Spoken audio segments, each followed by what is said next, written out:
I want to share a bit today about how to integrate your inner child through embodiment work. I'm sure you've heard this term, the inner child, right? It's quite thrown around in the self-help community, and it's not something I ever intended to get into in my work, but it just kept coming up repeatedly with my client sessions, so it's just naturally turned into its own very simple modality. How this came up in my work is through embodiment work. We work with our emotions and our intuition, our internal felt senses, that internal landscape, and learning how to navigate it with more grace, more ease, more presence. And when we're feeling into that inner world, invariably people will experience some area of frozenness or stuckness, where it just feels like, or resistance, right? There's something there. And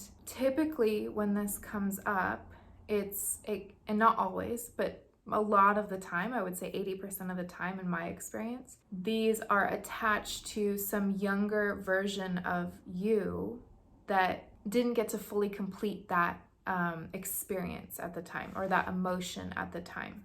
And so it kind of gets trapped in the body in a way, like energetically speaking. So an example of this could be when you're, 3 years old and you're screaming and crying, you're wanting attention from your mother, and she just isn't available for it for whatever reason. And you learn to just not cry, right?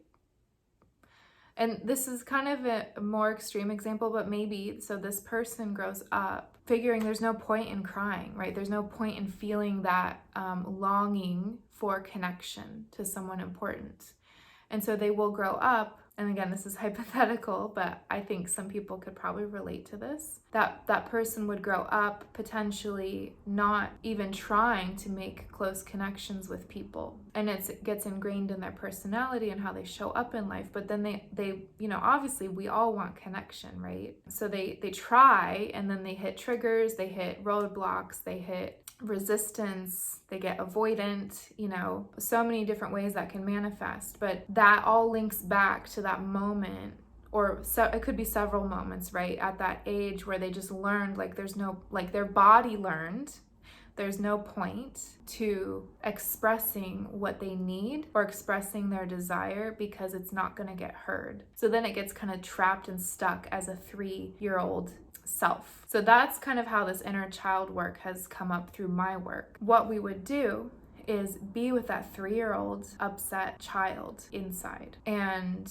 everyone's a little bit different in how this works, but there's general themes of giving it space to feel heard and seen and felt. And that really only works when we allow it to process through the body, somatically, through embodiment work. If you have done inner child work before, it's surely involved talking or listening or writing things down. But if it hasn't involved somatic work through the body, if it hasn't actually been processed through the body, that awareness that you have about the inner child and the changes that you want to make aren't going to actually stick, because it hasn't been released through the body, right? It's only been released through the mind.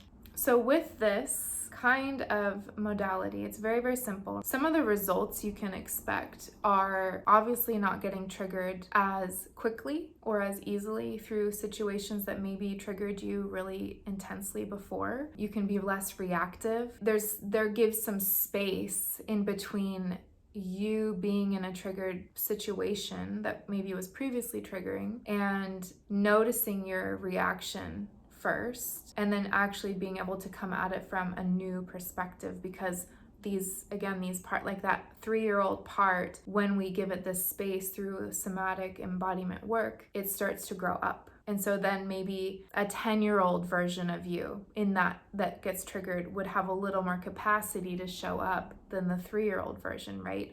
And then eventually, an 18-year-old version of that emotion, or the current age, 30-year-old version will show up and really have capacity to be present and mature in those previously triggering situations. Also, you will notice that you'll get less resistance, you'll have less fear of being with the really difficult or challenging emotions. Also, a lot of my clients notice that their people-pleasing tendencies start to disappear, and that's so beautiful to see. Another byproduct of this process that's incredible is that as you release these stuck, frozen emotions, like this stuck energy in your body, it literally frees up your energetic body, your prana, as we would say in yoga, and it frees up energy. And that freed up energy, you'll notice this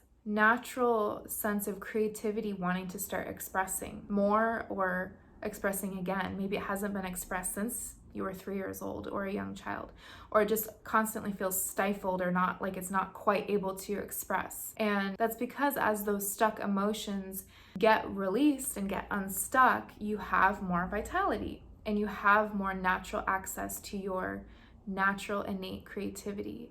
And that could show up as your actual artistic expression, dancing, drawing, singing, making music. It can also show up as really being able to express your needs more eloquently, more clearly, being able to communicate them and even know what they are, and not being as afraid to speak them because it's coming from a place where, you're just asking for that from the 25-year-old version of you instead of the 3-year-old version of you. Another great benefit of this kind of work is that you'll notice that your habits start sticking better. So like habits that you've tried to change that you couldn't, like food habits, exercise, how you show up in relationships, again, your communication, your work habits, your boundaries, all of these things start just falling into place with more ease. So there's a lot more that I could say, but I think that gives a gist of how this process works, how to integrate your inner child through embodiment work. On October 25th, I am running a new 4-week group program on the embodied inner child. So if this sounds like something that would really benefit you and it's resonating for you, check out the links below. You can register for the live group immersion. If you happen to watch this video after the live immersion, you can also reach out to me and we can go through the same process one-on-one. If you have any comments or questions, please put them below. I look forward to hearing more from you.